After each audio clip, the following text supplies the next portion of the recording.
Olá, pessoal. Na aula de hoje, nós iremos falar um pouquinho e adentrar aí a esse assunto, introduzir esse assunto que será falado aí nos próximos dias, que é o exercício físico para os grupos especiais. Até agora, a gente falou muito sobre a fisiologia do exercício, e esse conhecimento em fisiologia do exercício, ele nos possibilita compreender as demandas que são impostas ao nosso organismo durante os diferentes tipos de exercício. E o que seriam essas demandas? São as respostas e as adaptações que os nossos sistemas produzem durante a prática de um exercício. Então, a gente estudou aí a bioenergética, como que o nosso corpo ele produz energia para a execução de um exercício. Nós estudamos o sistema cardiovascular, o sistema neuromuscular, o sistema respiratório. Então, a gente viu que cada um desses sistemas, eles têm um funcionamento, eles têm uma fisiologia, eles funcionam de uma certa maneira. Entretanto, quando o exercício é imposto sobre esse sistema, ele tem uma série de respostas e adaptações, que podem ser agudas ou crônicas, que podem ocorrer de maneira imediata ou podem permanecer ao longo do tempo. Exemplo, durante a prática de um exercício físico aeróbico, a gente necessita de energia para a prática de exercício.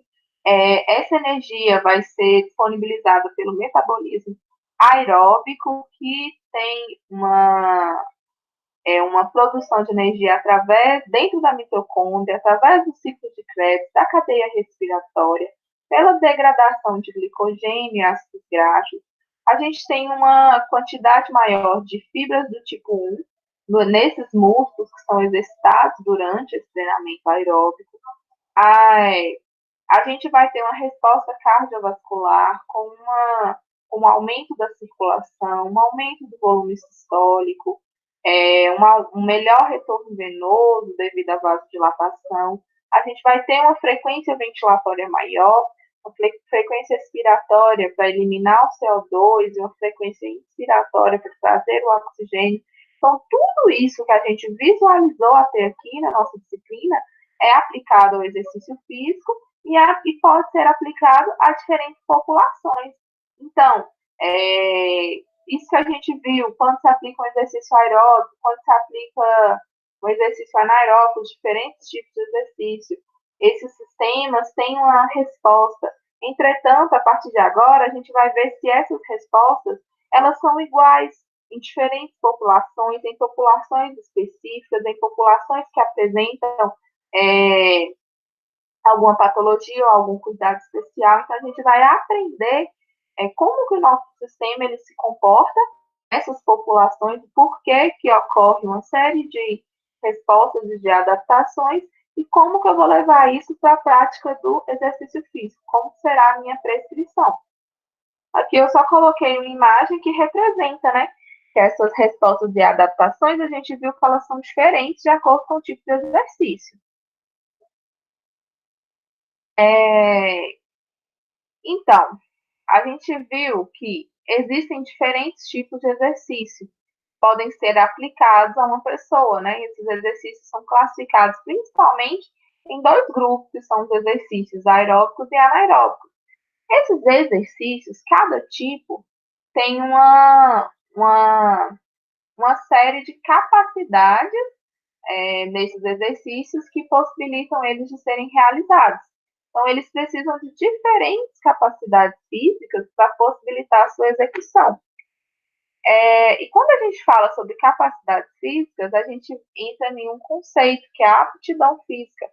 A aptidão, ela se trata de um conjunto desses componentes físicos. O que são os componentes físicos? A força, a flexibilidade, a massa muscular, as adaptações cardiorrespiratórias. Então, quando a gente fala de componentes, a gente está falando desses componentes físicos. E esses componentes, eles nos indicam, né, um estado de funcionamento corporal e a capacidade desse indivíduo em tolerar o estresse do exercício. Exemplo, se você for aplicar um exercício em uma pessoa, um exercício aeróbico, com um período de tempo e intensidade menor, você tem que entender como que está a capacidade cardiorrespiratória dessa pessoa. Então, você precisa ir fazer um diagnóstico, uma avaliação para você entender como estão esses componentes. Em determinados tipos de exercícios, anaeróbicos, que tem uma curta duração e uma intensidade muito alta. Eu preciso saber o nível de força que essa pessoa está. Eu preciso saber, às vezes, a flexibilidade dessa pessoa. Então, eu preciso, para me melhorar o condicionamento, esses componentes dessa pessoa que eu vou aplicar o exercício, eu preciso ter um diagnóstico do que, como que essa pessoa está, quais as necessidades desse indivíduo e suas limitações. Então, a partir disso, quando eu quero promover uma melhora, eu preciso primeiro conhecer a pessoa com quem eu estou trabalhando, estabelecer um diagnóstico das necessidades e das limitações dessa pessoa. Não posso pegar um paciente e já aplicar um tipo de exercício que envolve uma série de capacidades se primeiro eu não observo as necessidades e as limitações dessa pessoa em tolerar aquele exercício proposto. E quando eu falo sobre grupos especiais, quando a gente fala sobre esses conhecimentos do funcionamento do nosso corpo durante o exercício, de quais componentes físicos são necessários, de como que está, né, a aptidão física dessa pessoa, quais as limitações e as necessidades, os objetivos. Quando eu falo sobre isso tem um peso muito maior quando se trata dos grupos especiais. Quem são os nossos grupos especiais? São os idosos, os obesos, são quem apresenta diabetes, hipertensão, doenças cardiovasculares, câncer, as nossas gestantes, as nossas crianças.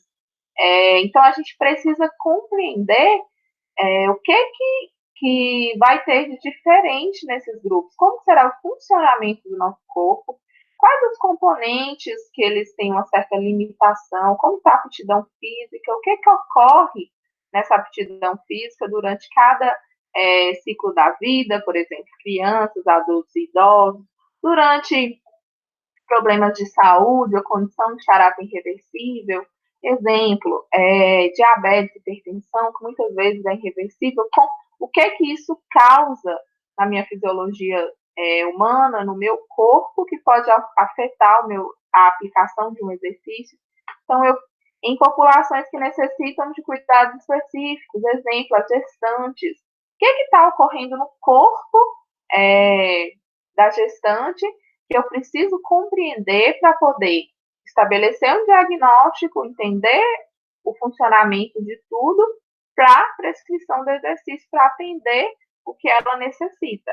Então, quando eu falo sobre esses conhecimentos de fisiologia, essas aplicações, elas se tornam muito mais necessárias quando se trata dos grupos especiais.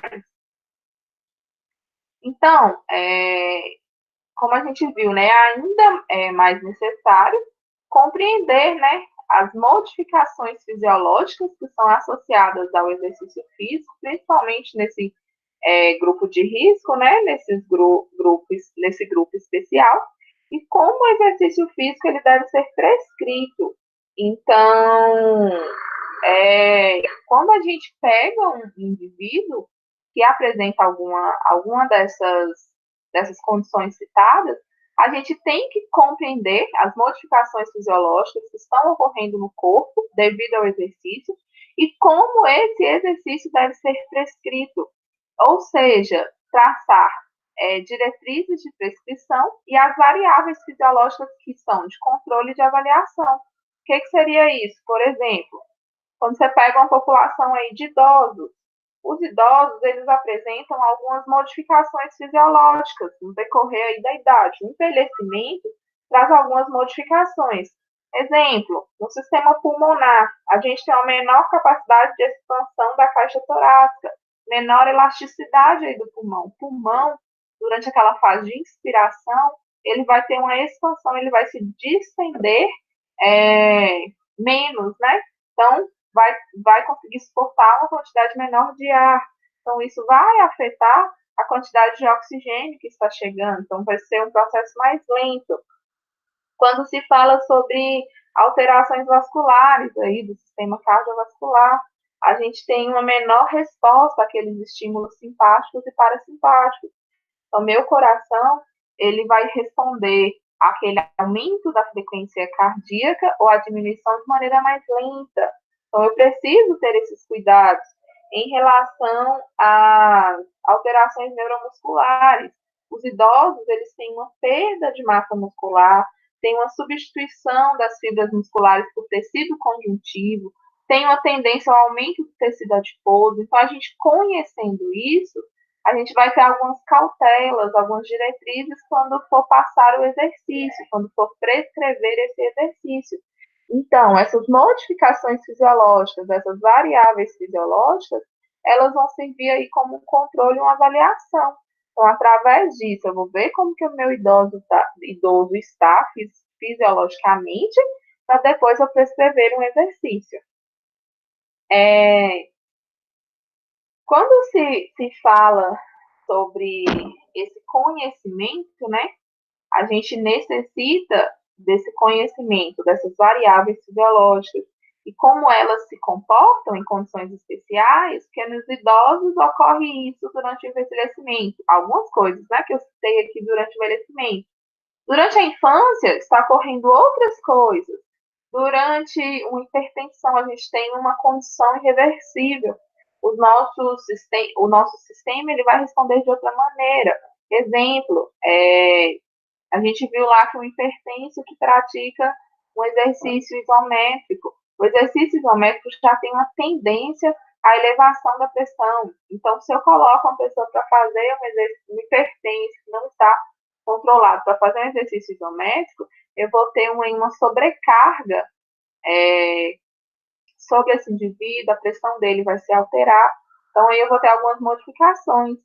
E é necessário a gente ter esse conhecimento dessas variáveis, do que está ocorrendo em cada condição, porque a gente vai controlar a intensidade do exercício. Eu vou saber escolher os exercícios que eu posso passar para essas pessoas. O hipertenso, eu vou evitar passar exercícios isométricos.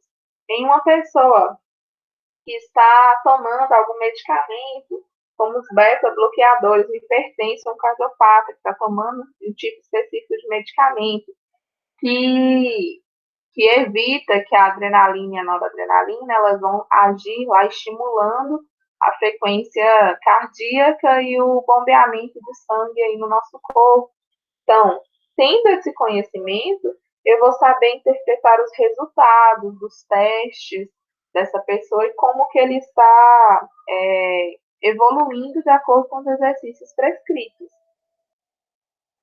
Então, sendo assim, a gente afirma que os conhecimentos em fisiologia do exercício para a prescrição de programas têm que promover melhores resultados. Sim, quando eu sei o que está acontecendo internamente naquela pessoa, o que melhora as respostas fisiológicas, o que prejudica as respostas fisiológicas, o que ele tem como limitação é, de maneira fisiológica para a prática daquele exercício.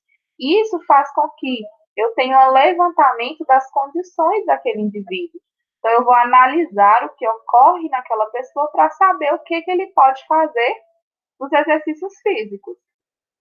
E conhecendo essas respostas fisiológicas durante os diferentes tipos de exercício, durante diferentes intensidades, permite a você, enquanto profissional, acertar mais na sua prescrição do exercício, principalmente prestar um trabalho com a qualidade melhor, com a segurança do seu aluno, né? Se você pegar um aluno e você não ter esses conhecimentos, passar um exercício, pode agravar a condição clínica dele, então você vai estar sendo responsável. Então você tem que passar uma qualidade, uma segurança para o seu aluno, para o seu cliente ou para o seu paciente. Então, indivíduos que possuem alguma condição especial ou alguma doença diagnosticada, eles merecem uma atenção ainda maior, né? De você profissional, você deve compreender, ter esses conhecimentos do que está ocorrendo no corpo daquele indivíduo durante o exercício, devido a um ciclo da vida dele, como envelhecimento ou alguma patologia, isso vai fazer um diferencial, vai te permitir ter um levantamento dessa condição desse indivíduo e ter uma melhor prescrição do exercício. Então, isso foi uma aula introdutória da gente entender a importância disso. Nas próximas aulas, nós estaremos vendo como a fisiologia do exercício se aplica em cada uma dessas condições. Vamos começar pelos ciclos da vida, então, pela criança, adulto, idoso. Então, a gente vai falar como isso vai funcionar. No mais, era isso. Muito obrigada.